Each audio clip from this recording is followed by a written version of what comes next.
we've been going through Gray, and we've seen all the things that he either didn't treat very thoroughly, or missed completely, or inexplicably described the wrong, misunderstood what he was looking at, like Second Peter, what things that we hard to understand. But the one thing he got right is he said Kierkegaard had expressed negative views about Paul, but then he says a lot of positive too, so therefore it balances itself out. And it's not a big deal. And we'll look at those remarks again.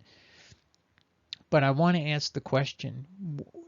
I'm going to show you what Kierkegaard actually says, and I want you to think about how deep this guy thought through the problem of modern Christianity and what's wrong. He put his finger right on it. And see if you don't see the problem. And so when he converts basically Bonhoeffer to his point of view, although Bonhoeffer never said anything negative about Paul, but he converted, Kierkegaard converted Bonhoeffer over. And Bonhoeffer does quote Kierkegaard in the opening pages of his book, Cost of Discipleship, and he's definitely on board with Kierkegaard's criticism of what's wrong with Christianity. What Bonhoeffer said, just like Kierkegaard's going to say, we have a Christianity without Christ. This is the effect of dispensationalism destroying from the inside out. Christianity has become a hollow shell. There's nothing left. There's just faith and facts and just going through the motions. So nobody thinks about that. You look at Bleecker and you look at Jordan, that got TV shows and are on there, and they look like there's a lot of activity. There's really nothing but deconstruction of Jesus Christ, who is the Messiah, who should be, his message should be on the lips of everybody, but it isn't. And these people are happy and glad to tell you we don't follow Jesus, we follow Paul. I mean, I could give you 3 or 4 quotes. I just watched a video of Bleecker, and that's all he had to say a couple times in a video for an hour. And never teaches anything from Jesus. And that's what Kierkegaard and that's what Bonhoeffer were trying to warn us about. This is just a corruption of Christianity, and we don't have it anymore. We think we do. And literally, Kierkegaard's the one who's going to expose it to you, and listen carefully. So we're going to make a little quest to go on a journey together to see, could Gray have told us that actually Kierkegaard is not just somebody who expressed some anti-Paulinism. He expressed the most deep thought about how Paul has affected the church, and how our desire to get the cheapest gospel possible, to have the greatest number of adherents, to grow the church numerically, was put above all other priorities, way above teaching any lesson of Jesus Christ. It's all about numbers. It's about bringing in the money, and that's all it became. And that's literally killed Christianity. So let's listen. He's trying to wake us up. And we need some brave heroes who are going to have the same attitude of Kierkegaard.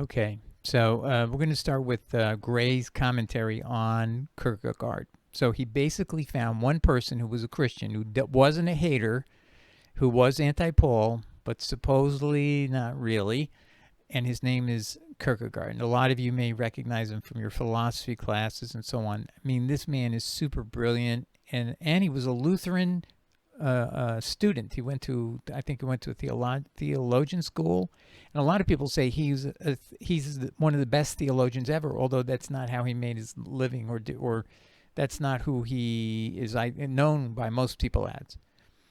So anyway, back to our book with Gray, our book review. Having ignored or hastily dismissed any canonical source as truly anti-Paul, Gray next moves on to what is supposedly the only legitimate Christian who ever seriously criticized Paul, who was not a hater, in Gray's research. Okay.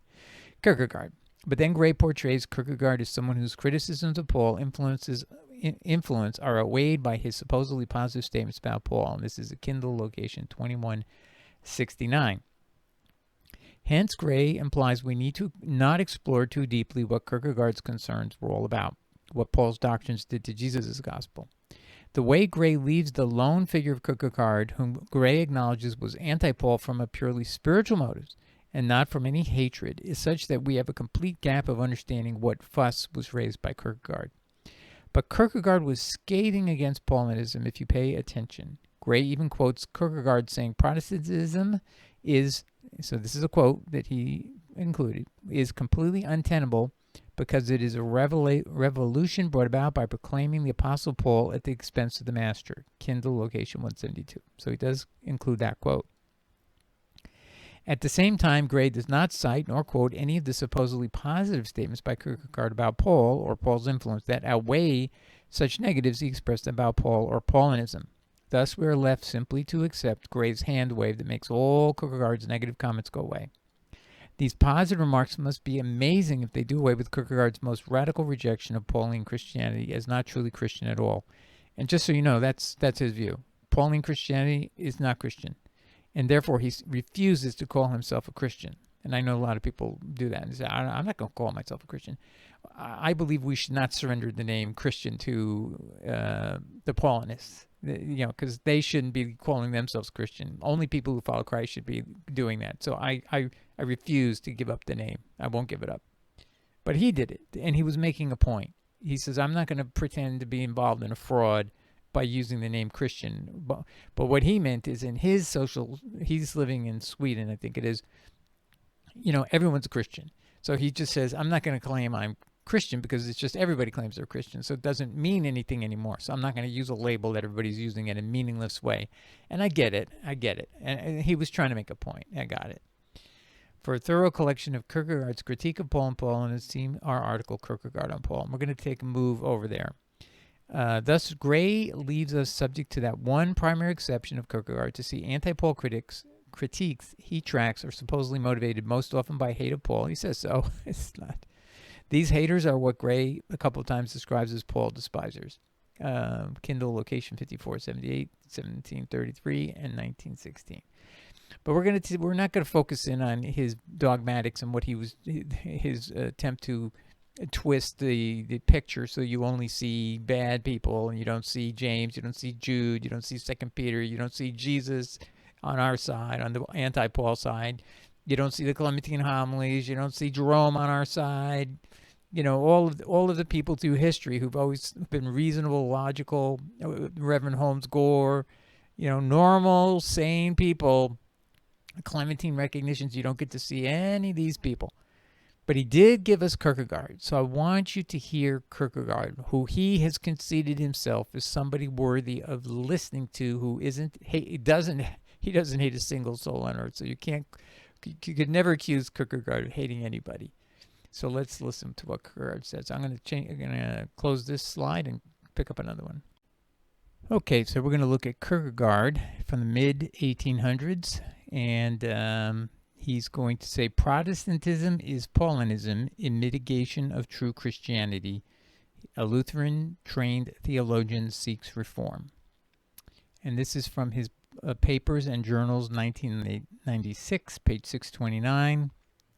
If you go to our webpage on Kierkegaard, you will find this very thing, and you can click the buttons and try to go to the pages. And this is what he says. Protestantism is altogether untenable. It is a revolution brought on by proclaiming the Apostle Paul at the expense of the Master, Christ.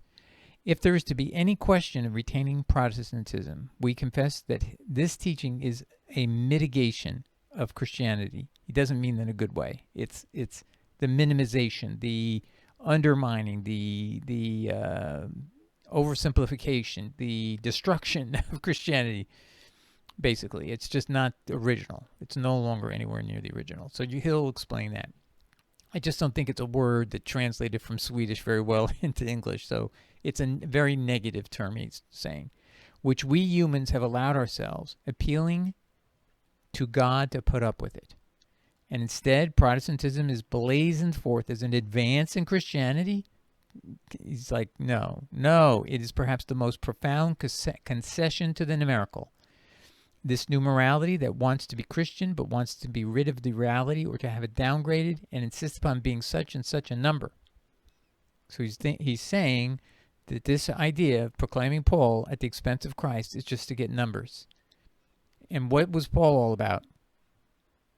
Doing whatever it took to, what he would say is, persuade someone to Christ. But really what he meant is to pull them into himself. Was he bringing anyone to Christ? Do you see any quotes of Jesus in any of his letters? Do you see any part of the Sermon on the Mount in any of his letters? Do you see anything about the lessons and teachings and morality of Jesus in any of his letters? Absolutely not. So where was he bringing people to? To a nowhere land, to a mitigation of Christianity, just as it says, and proclaiming Paul at the expense. You're using up the value and credit that Jesus has from his wonderful teachings that people recognize when they hear it. And then you bait and switch. You give him something that's nowhere near what Jesus is, anything like Jesus. You give him Paul, and you soak him in the Romans road to salvation and all kinds of theological dogmas that don't change anybody's life. Just assure them they don't have to do anything and they're somehow in the kingdom. Except they have to believe in the death, burial, and resurrection of Jesus. I get it. Let's keep going. And this is his book. Next, let's look at this. Kierkegaard, My Task, in the Essential Kierkegaard. Princeton University Press, year 2000, at 446, a footnote. You can also find this quote in Kierkegaard's Attack Upon Christendom, which is a book I was able to find and I own. We may look at it later. Page 283. Okay. This is the quote. It is of great importance, especially in Protestantism, to correct the enormous confusion Luther caused by inverting the relation and actually criticizing Christ by means of Paul, the master by means of a follower. And if you guys don't know what he means, is he literally criticized Christ by comparing Christ to Paul.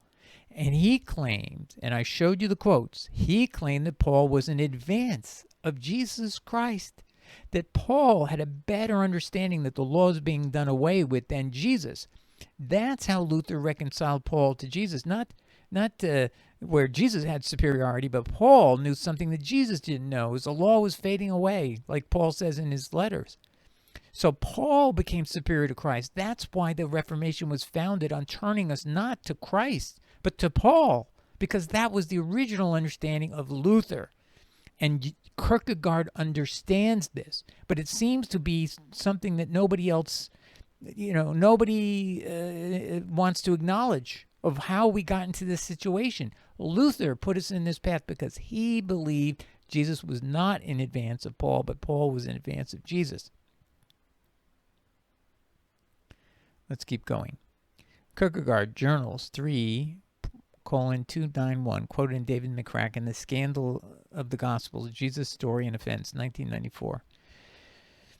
As early as the Apostle Paul, this is a quote of Kierkegaard. As early as the Apostle Paul, the scaling down process begins, and it seems as if the natural man gets off a little easier in becoming a Christian. Nowadays, whole countries and kingdoms are called Christian. Millions of natural men are disguised as Christians. So, just so you know, when you make salvation dependent on believing three things: in death, burial, and resurrection of Jesus. As I told you, even demons believe that. So to get anyone to believe that is not that difficult. People say, I've seen extraordinary things. Okay, I believe it. And what do I get for this? Just tell me again the price. Do I have to pay for anything? No. Do I have to do anything? No. Okay, good. Then I'll believe that. Sure, I believe it. The price is zero, and the mental effort to accept Christianity is zero. I mean, it takes no mental effort to believe something like that. None. And that's why you get the scaling down. It's a sacrifice to the numerical, and it makes it easy to become a Christian.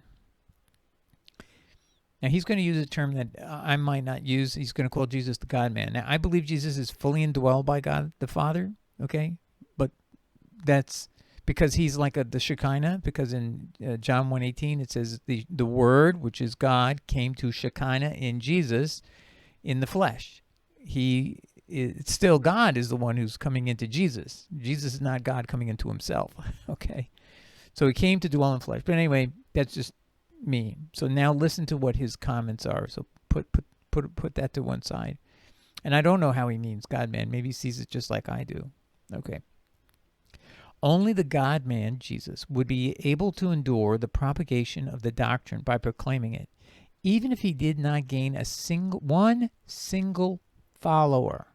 So Jesus teaches only the truth, whether he only gained one follower. He doesn't do anything to just be popular. He's not a people pleaser. The Apostle Paul still has some selfish urge for alleviation, acquiring adherents, become many, something the God-man does not have to do. He does not selfishly crave adherents, and therefore has only the market price of eternity, not the market price of the world, which Kierkegaard is the first person to coin the concept of cheap grace. He would call it grace for a cheap price or for a song. And that's where Dietrich Bonhoeffer came up with the idea of cheap grace. So that if you want to know who invented cheap grace, it was really Kierkegaard, and it was first used in those terms in English, or in English translation, by Bonhoeffer. Okay, let's continue. You know what? I'm going to pause and put this on another slide, but I think you're getting the idea. This is a very deep. This is a man who's thinking, who's using his head and knows. He knows the history of the Lutheran Church. He knows how we got here, and he's trying to give us a diagnosis, like a doctor talking to us. Like, here's how I'm going to help you guys get out of this pit. Okay, so this next quote is from Kierkegaard's The Journals. And the heading I have here is Paul made Christianity the religion of Paul and not of Christ. That's my heading. In the teachings of Christ, religion is completely present tense. Jesus is the prototype, and our task is to imitate him, become a disciple. But then through Paul came a basic alteration. Paul draws attention away from imitating Christ and fixes attention on the death of Christ the Atoner. What Martin Luther in his Reformation failed to realize is that even before Catholicism, Christianity had become degenerate at the hands of Paul. See, so we're having a Reformation, and we're trying to reform ourselves not back to Jesus, which should have been where we were heading. Luther made the fundamental mistake of reforming us back to Paul, the worst possible option you could pick. Had we picked Jesus instead, that would have reformed the church. Paul made Christianity the religion of Paul, not of Christ. There's nothing more correct he ever said. This is very profound. People say Paul is the founder of Christian theology, which is a derogatory statement towards Jesus Christ, meaning Jesus has no theology. That's how these people talk. Jesus is the founder of Christian theology, my friends. But his theology is not to talk about, the nature of God and the Trinity and all this stuff that doesn't change people's hearts. He's not, because you will never find these words in his mouth, will you? He barely talks about that. He talks about how we must live and how we will find happiness and goodness and be just and merciful like our Father in heaven is, and like what would please the Father. That's what he's teaching us, which is like gold. But Paul made Christianity the religion of Paul, not of Christ. Paul, now get this, ladies and gentlemen, Paul threw the Christianity of Christ away. I'm going to stop right there. Do you realize this is the same person that Mr. Gray is saying his positive remarks outweigh his negative remarks? Can you imagine what positive remarks could possibly undo this? Paul threw the Christianity of Christ away. What positive remark could ever solve that? Or what positive remark could ever equalize or make you not concerned about what he's saying? So I can't understand how Gray made some of these analyses. Did he read any of Paul? I mean, did he read any of Kierkegaard? It's so often I have to I'd love to ask Mr. Gray, did you read anything of Kierkegaard? Where did how did you make your assessment that he wasn't that bad? They're kind of equalized. The positives outweigh the negatives. There's nothing that there is nothing you can ever say, in my view, that could ever outweigh this, that would make it balanced and maybe the positives are more. There can never be positives if the guy threw the Christianity of Christ away. That would be a person who just trashed him. But you know what? Now get back to the reality here. Kierkegaard is right. Paul threw the Christianity of Christ away. He was driving people away from everything Christ taught, and he did it deliberately. And he kept saying the other apostles are teaching another Christ, another Jesus. And he tells the Galatians, you know, someone else will come and teach you another gospel, and you're just so quickly go away to him. And he meant, in context, as Luther correctly said, he meant the Jesus being taught by the 12. That's who he meant. And I've walked you through Luther's commentary on Galatians, and he shows you when you put that together with other passages where he's talking about the other Jesus, you know, some come to preach another Jesus, he puts it in context with the negative remarks about the reputed pillars of the church, the super apostles, which is really the 12, and he's being negative and derogatory towards the 12. And so when you put it all together, Luther was proud to, he would say exactly, Paul throws the Christianity of Christ away because that Christ is not, Paul is in advance of that Christ. That's what he said. That's the words of Luther. And even in the 1522 preface, he says, you learn much more by reading the epistles of Paul than you do of the 3 synoptic gospels, Matthew, Mark, and Luke. Okay.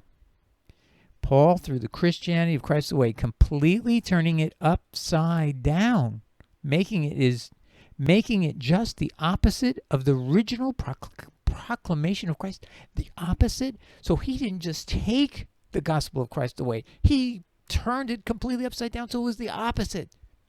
Ladies and gentlemen, don't you realize he's saying it was the work of Satan? What's the opposite of anything Christ wants?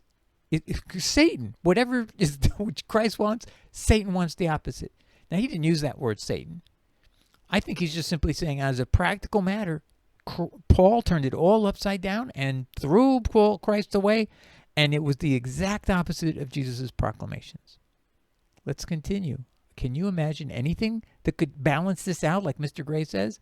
Gray says there's something out there that could balance this, that could somehow outweigh this. I can't imagine what that could be. I've never seen it. I love Kierkegaard. I read him a lot, or I've read him a lot in the past. Last couple of years I've been dealing with health issues, so I'm haven't been reading as much as I'd like. But I think you love Kierkegaard. Just reading him is just because he has so many different thoughts on so many other things. He's just a very interesting person, very interesting, thoughtful person. Now here's another great quote. Luther cheated Christianity of its true New Testament principles. So now he's bringing it down to people in our time period. So he's in the 1800s. So he's only like 300 years from Luther. So it's still fresh in the mind of him, and he's a Lutheran student. So let's see what he says. O Luther, the Christianity of the New Testament simply does not exist.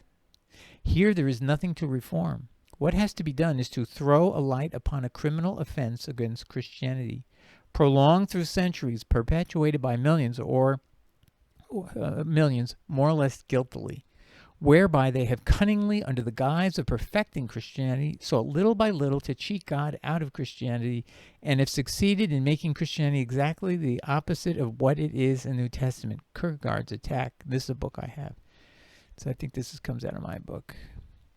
Anyway, but you can get these things online. He's a very popular author. You can get anything you want of Kierkegaard. Protestantism, Christianly, this is a strange adverb, Christianly considered is quite simply an untruth. I mean, that's saying Protestantism is a lie. A piece of dishonesty, ooh, what a sting that is, which falsifies the teaching, the worldview, the life of Christianity. Now, you got to know, he's a Protestant. And he's not going back to Catholicism. He's trying to tell you, I've woken up in this world, and I now realize that all of what you guys are teaching are all a lie. You've thrown the Christ way. You've become all Paulinists. We're upside down. We're the opposite of what Christ taught. And then he's pointing right at Protestantism. It started at the foundation when Luther started backwards, putting Christ ahead, putting Paul ahead of Christ, and cheating God out of Christianity. but it gets worse. So I'm going to change to another slide.